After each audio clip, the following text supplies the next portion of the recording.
Good afternoon, Mrs. S. I have gone over your results extensively, and I'm happy to say that there is a treatment plan for you. I saw from your medical record that you have a history of anxiety, depression, concentration issues, acute stress, which stems from PTSD from hearing a gunshot that led to a platoon member's suicide. First of all, I want to say I'm sorry for your loss. It's my understanding that those in your platoon are your family, brothers and sisters in arms. That was a very traumatic event to encounter, and I applaud you for reaching out to your commanding officer to receive help. Furthermore, I noticed that you do not have any family history of mental illness or disabilities. Now, we have conducted a series of tests and observations. They are all conclusive, where your ranges are at least to average with cognitive ability achievements, information processing, language was fluent/adequate, visual spatial abilities and no issues, average for memory was with a slight impairment, executive functions were intact and above average however showed high anxiety and ADHD.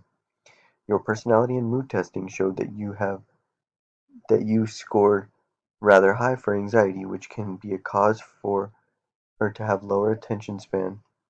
The personality and mood test also revealed that psychological distress symptoms of tension, depression, gets upset rather quickly.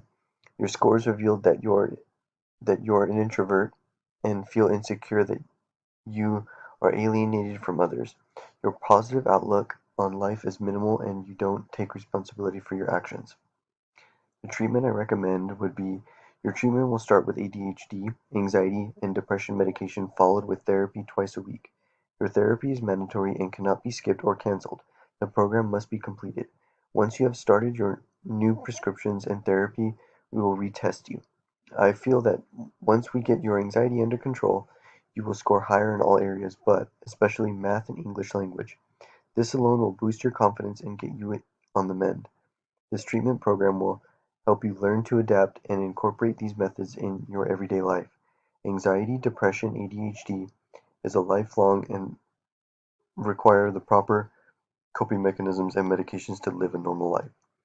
This is a lot to take in, and I'm sorry that you have been failed throughout your education with a learning disability. ADHD is not easy, and now we can focus getting you the proper support systems for the remainder of your college education. Also, the proper support system for anxiety and depression. None of this is your fault. I'm glad that we are able to help you and remedy the situation. Further testing I would like to do are the MSCEIT test and exposure therapy test, which are behavioral avoidance tests, and a fear survey and anxious self-statements questionnaire. And here are my references.